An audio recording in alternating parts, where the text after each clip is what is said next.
आप मुंबई से दिल्ली आए हैं मसौदा लेकर। ये मसौदा आपने सरकार के किसी नुमाइंदे को सौंपा या नहीं सौंपा? 827 लोगों को दिया है, जिसमें से सुप्रीम कोर्ट, राष्ट्रपति और केंद्रीय मंत्रालय को, सभी पार्लियामेंट मेंबर को, सभी राज्यसभा मेंबर को, देश के सभी मुख्यमंत्रियों को और देश के सभी गवर्नर को और अपोजिशन लीडर को, ये टोटल जो है 827 लोगों को बाय पोस्ट भेजा गया है। 9 जनवरी को प्रेस कॉन्फ्रेंस लेके मुंबई में नेशनल मीडिया और इंटरनेशनल मीडिया को भी सौंपा गया है।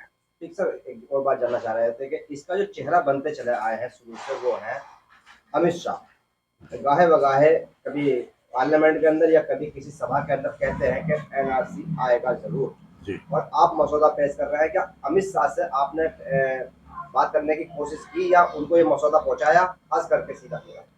देखिए सलमानी साहब, अमित शाह ने जो मसौदा सीएए का पेश किया है उसका तो मैं मजाक करता हूँ, समझे साहब।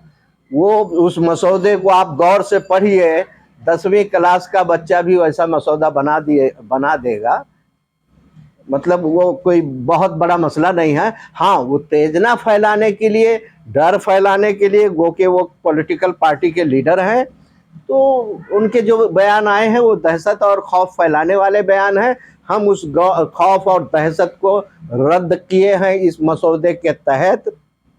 दूसरी बात कि हमारा ये नारा है, एनआरसी के डर ने मारा है, अब इस डर को मार डालिए, इस डर को मार डालो जी।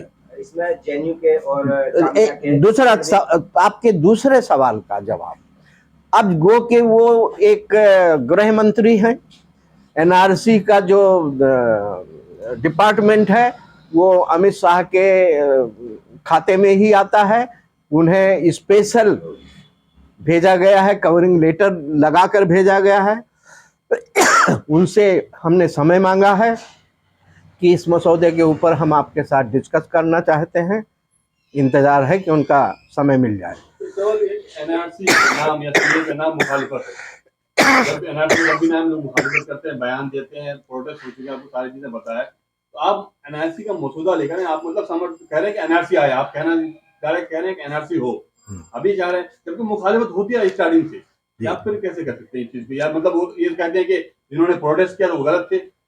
जी सर, देखिए, जिन्होंने प्रोटेस्ट किया वो गलत नहीं थे, लेकिन जो जहर फैला करके प्रोटेस्ट करने पर मजबूर कराए वो गलत है, समझे साहब।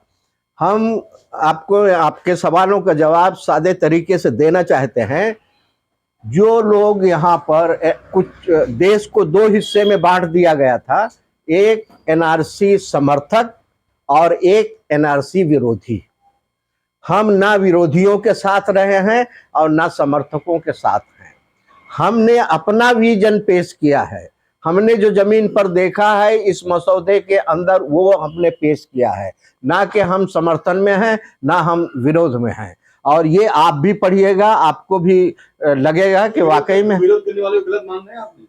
हाँ, सही मान रहे, गलत मान? जो विरोध कर रहे थे, इतना बड़ा प्रोटेस्ट हुआ शाहीन बाग में, जामिया में और कई जगहों पे पूरे देश में हुआ, तो गलत थे? नहीं, बिल्कुल वो सही थे। उनको जो डर था, मुझे भी अगर डर हो जाएगा कि ये मेरा घर कब्जा कर लिया जाएगा, मुझे जेल में डाल दिया जाएगा, तो मैं भी प्रोटेस्ट में आ जाऊंगा, मैं भी धरने मोर्चे में आ जाऊंगा।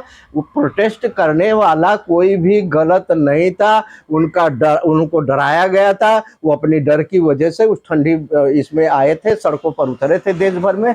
वो गलत कैसे हो सकते हैं? लेकिन एक सेकंड, लेकिन गलत वो लोग थे जो हमारी कयादत थी, मजहबी कयादत और राजनीतिक कयादत गलत थी, जिन्होंने दिशा देना चाहिए था। इस तरह का मसौदा उन्हें देना चाहिए था।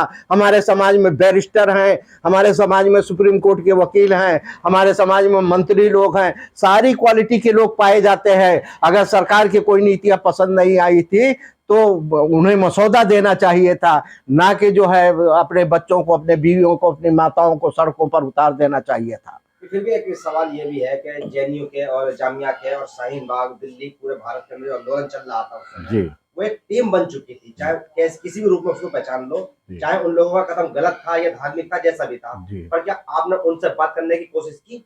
देखिए साहब, उनसे बात करने को तो कल ही बात हुई है, सोशल मीडिया पे मेरे साइट पर देख लीजिए, कल मीटिंग हो गई शाहीन बाग के शाहीनों के साथ, उन्होंने आह्वान किया है और ये मसौदे की कॉपी उन्होंने अपने हाथ में ली है।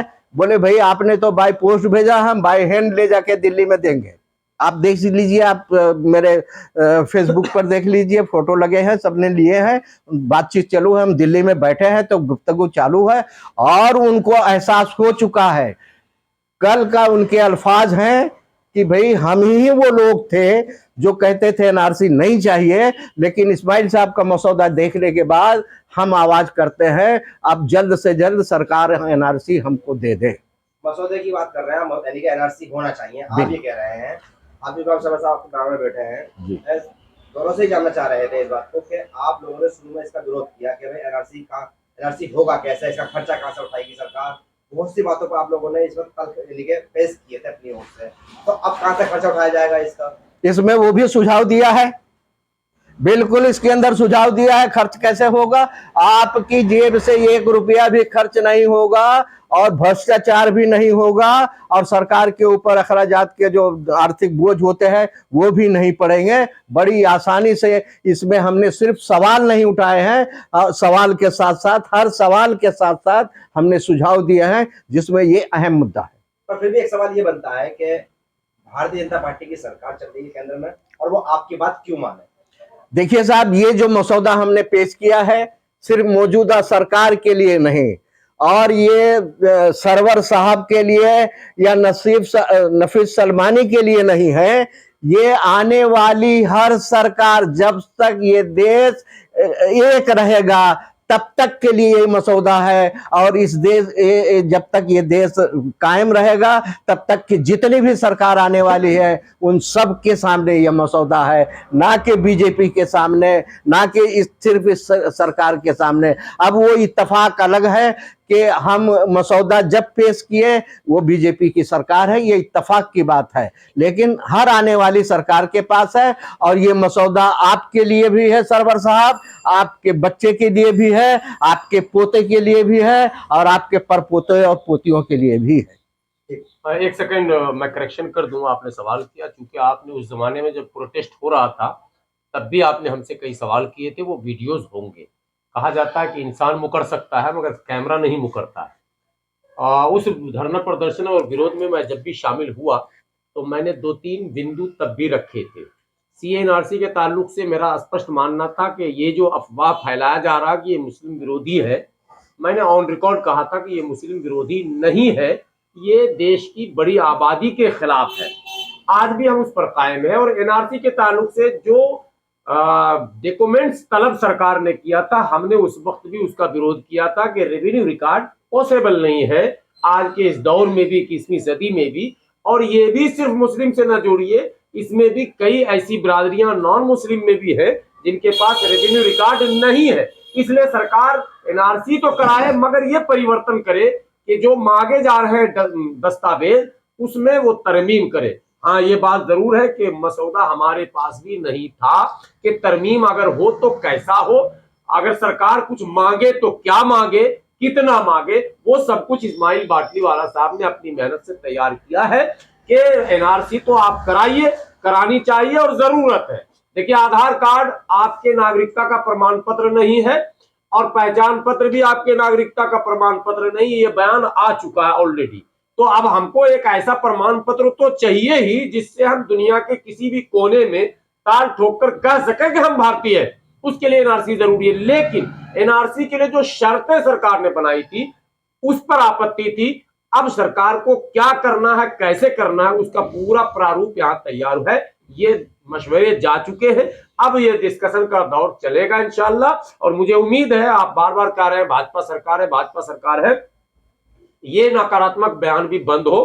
भाजपा सरकार ने भी कई ऐतिहासिक काम किए हैं, हो सकता है यह ऐतिहासिक काम भी भाजपा सरकार के रहते ही हो जाए। हमें सरकार से डायलॉग का रास्ता बनाना चाहिए।